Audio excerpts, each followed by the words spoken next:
Kozhikode jail ചാടിയ remand പ്രതിയെ 24 മണിക്കൂർ പിന്നിട്ടിട്ടും കണ്ടെത്താനാകാതെ പോലീസ്. പുതിയങ്ങാടി സ്വദേശി ടി കെ മുഹമ്മദ് സഫാദാണ് ജയിൽ ചാടിയത്.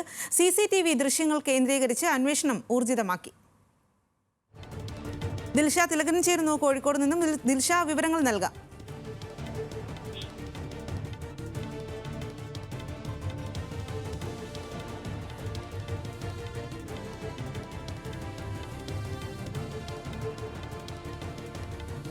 കോഴിക്കോട് ജയിൽ ചാടിയ റിമാൻഡ് പ്രതിയെ 24 മണിക്കൂർ പിന്നിട്ടിട്ടും കണ്ടെത്താനായിട്ടില്ല പോലീസിന്. പുതിയങ്ങാടി സ്വദേശി ടി കെ മുഹമ്മദ് സഫാദാണ് ജയിൽ ചാടിയത്. CCTV ദൃശ്യങ്ങൾ കേന്ദ്രീകരിച്ചുള്ള അന്വേഷണം ഊർജിതമാണ്.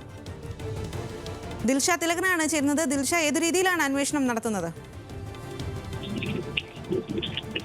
ഇന്നലെയാണ് കോഴിക്കോട് ജില്ലാ ജയിലിൽ നിന്നും റിമാൻഡ് തടവുകാരൻ ജയിലിൽ ചാടിയത്. പുതിയങ്ങാടി സ്വദേശി മുഹമ്മദ് സഫാദാണ് TV കാണാൻ വേണ്ടി സെല്ലിൽ നിന്നും പുറത്തിറക്കിയപ്പോൾ രക്ഷപ്പെട്ടത്. സഫാദിനായിട്ട് അന്വേഷണം തുടരുകയാണ്. പ്രതി ജയിൽ ചാടിയിട്ട് 24 മണിക്കൂർ പിന്നിട്ടിരിക്കുകയാണ്. പ്രതിയെ ഇതുവരെയും കണ്ടെത്താൻ പോലീസിന് സാധിച്ചിട്ടില്ല.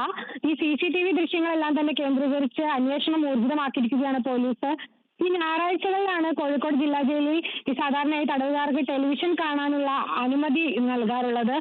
ഇന്നലെ രാവിലെ 10 മണിയോടെ ടെലിവിഷനിൽ സിനിമ കാണിക്കാനായിട്ട് തടവുകാരെ സെല്ലിൽ നിന്ന് പുറത്തിറക്കിയതായിരുന്നു. ഈ സമയത്താണ് മുഹമ്മദ് സഫാദ് രക്ഷപ്പെട്ടത്. ഈ ബാത്റൂമിൽ പോകാനുണ്ട് എന്ന് പറഞ്ഞ ജീവനക്കാരെ കബളിപ്പിച്ച് സഫാദ് സാഹസികമായിട്ട് മതിൽ ചാടുകയാണ്.